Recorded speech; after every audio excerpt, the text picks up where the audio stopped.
Good day, sir. I'm Maria Ericas Maramara from BSBA 3A, and I am here to discuss about the case study about China measures concerning trade in goods and services. World Trade Organization, or the WTO, has initiated a dispute settlement case against China regarding discriminatory and coercive trade measures imposed on Lithuania and EU products containing Lithuanian content. So these measures include import rejections, restrictions, and export reductions. China has failed to provide justification for these actions, leading to a significant decline in trade between the two parties. So the EU seeks to address these trade restrictions through the WTO's dispute settlement mechanism. So the diplomatic tension between the restrictive measures on Lithuanian and EU goods, these actions, which include import bans and restrictions, have raised concerns among the international community about the use of economy and coercions to achieve the political objectives. In December 2021, China implemented discriminatory and coercive measures against the Lithuania and products of containing Lithuanian origin. These actions included customs rejections, import restrictions on multinational companies using Lithuanian inputs, and reduced Chinese exports to Lithuania.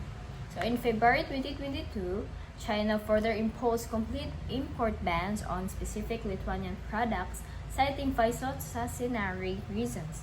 When challenged, China failed to provide sufficient justification for these measures. So the case also underscores the challenges of enforcing international trade rules in the face of rising geopolitical competition and the need for a robust and effective WTO dispute settlement system to address such disputes. So these escalating tensions between the European Union and China over trade disputes have brought to the forefront the complex interplay of the geopolitical factors and economic considerations.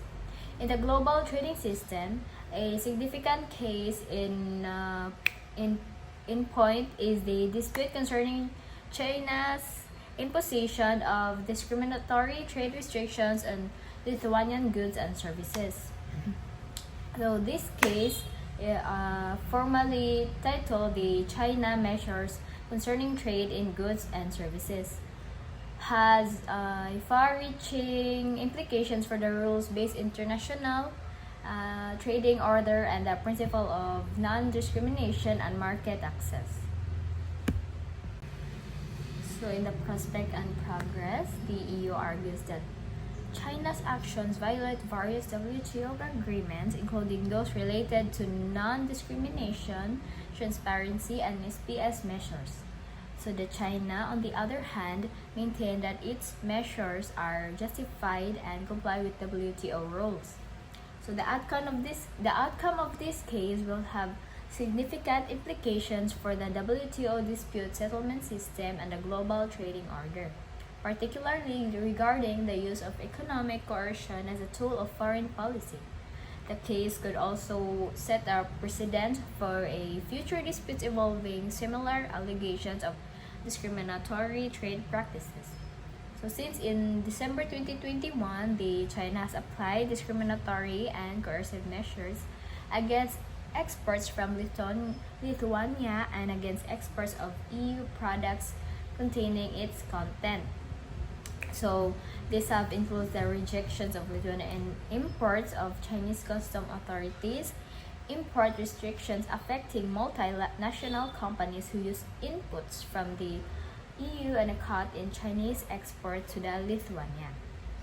Starting in February 2022, China also suddenly formalized complete import bans on alcohol, beef, dairy, logs, and peach sheep from Lithuania as a part of the same group of measures, using phytosanitary arguments for doing so. So the dispute between China and Lithuania has far-reaching implications for the global trading system.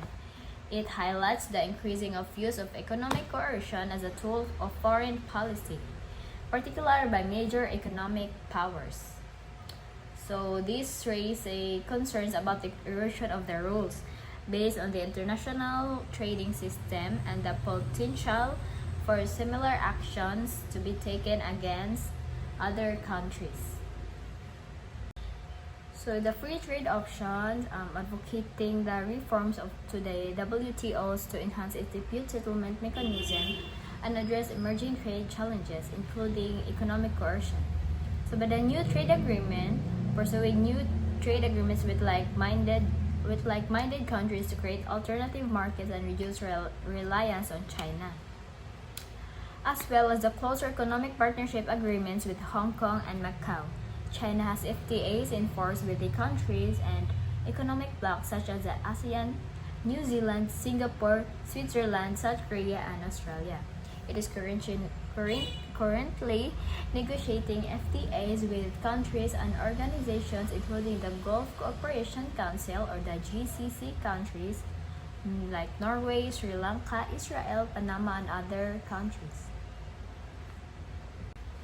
So the resolution in this case is a comprehensive resolution to the China-Lithuania trade dispute requires a multi-phased approach that combines diplomatic efforts, economic diversification, and international cooperation.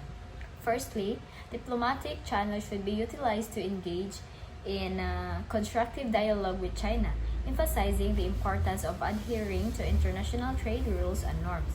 Secondly, diversifying trade partners and markets can reduce reliance on China and mitigate the impact of discriminatory measures.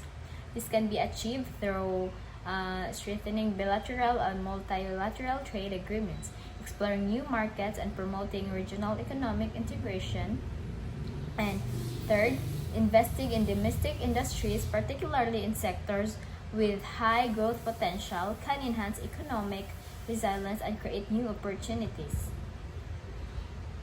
Excuse me. So, finally, international cooperation is essential to address the broader issues of economic coercion and to promote a rules-based international trading system. So, by working together, countries can collectively challenge unfair trade practices and safeguard the principle of free and a fair trade. The ruling lead to calls for China to amend its policies to bring them in line with the WTO commitments, ultimately requiring the country to remove or modify the challenge measures. So the case is significant, illustrating the complexities of balancing national economic policies with the commitments made under international trade agreements, particularly for a large and growing economy like China. So that's all, and thank you for listening.